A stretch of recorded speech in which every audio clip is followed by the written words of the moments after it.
In this video, you will learn how journal entries actually work, not just in theory, but with real examples you can apply right away. You will understand what to debit, what to credit, and why, all in a clear and simple way. By the end, you will feel confident recording any basic transaction, and that is a skill every accounting student needs. So, what exactly is a journal entry? A journal entry is a record of a financial transaction. It is how you write down what happened in your business using numbers.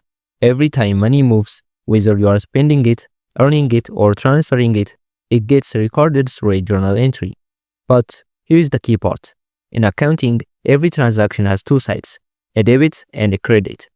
That's called double entry accounting, and it's the foundation of the whole system. For example, if your business receives cash, one account, which is cash, is increasing, but something else is happening too. Maybe it's income. Maybe the owner invested. Either way, one side gets debited, the other gets credited. And that's what keeps the books balanced. So, think of a journal entry like a story. It explains what happened in your business step by step in a clear and organized way. Now, let's break down the anatomy of a journal entry, what it looks like, and what each part means. Every journal entry has four key parts. The first one is date, when the transaction happened. The second one is debit account. It is the account that's increasing or decreasing depending on the type, and it is the amount that goes on the left side.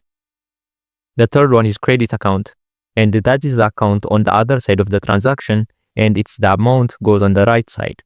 And the fourth one is a short description, which is a quick note to explain what the entry is about. This helps you or anyone else to understand the reason behind it. Here is a simple example.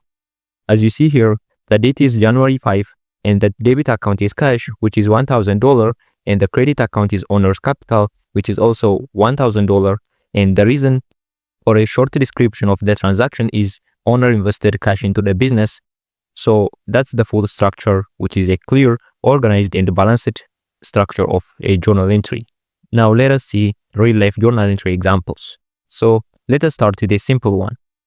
Example 1 says the owner invests $2,000 in cash to start the business. So what's happening here?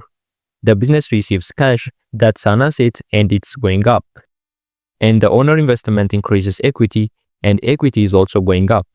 Which side gets the debit and which gets the credit? So the debit is cash, which is $2,000 because asset increases with debits, and the credit is owner's capital, which is $2,000 because equity increases with credits. So as the owner invested cash into the business, we can write the short description by saying owner invested cash into the business. Here is how it looks.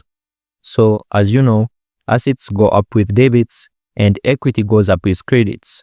Now, the business buys $500 worth of inventory and pays in cash. So inventory is coming in, that's an asset, and it's going up. But cash is going out, that's also an asset, and it's going down. So here is the entry. Debit is inventory, which is $500 because it is increasing, and the credit is cash, which is $500 because cash is decreasing. Again, the journal entry stays balanced. We are just shifting value from one asset to another. So here is how it looks when we write it in a structured way. When one asset goes up, another goes down. The book stays balanced. Let's say the business sells a product and receives $800 in cash. So here, cash is coming in, so that's an asset going up, and revenue is earned. So that's an income, and it's also going up.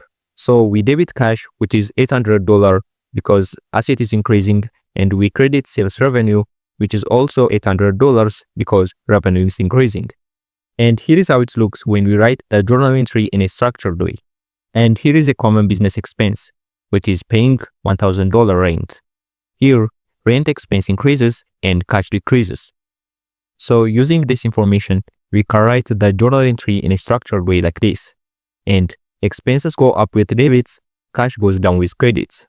This time, you buy equipment worth $3,000 but on credit. Equipment, which is an asset, increases, and account payable, which is a liability, increases. So as assets go up, we debit it, and as liabilities go up, we credit it. So the journal entry looks like this. In each case, we use the same process. First, Identify the accounts. Second, choose debit or credit. Third, record the entry using 4 parts.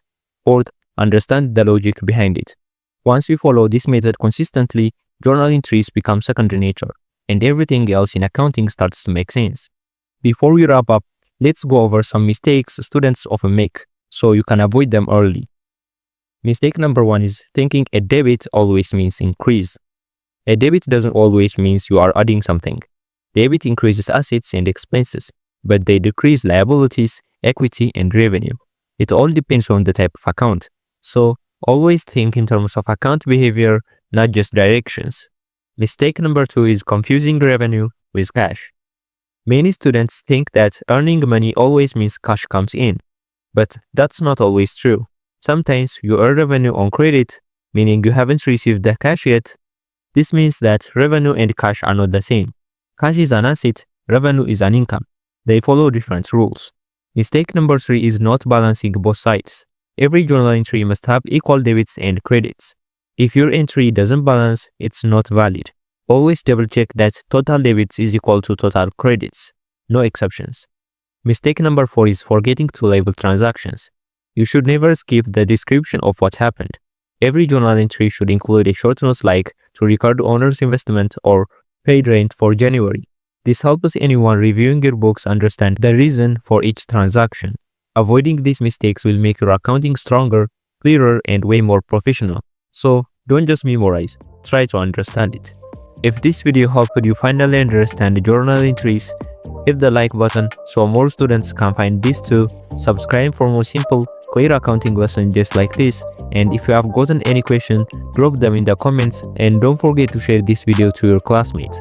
See you in the next video.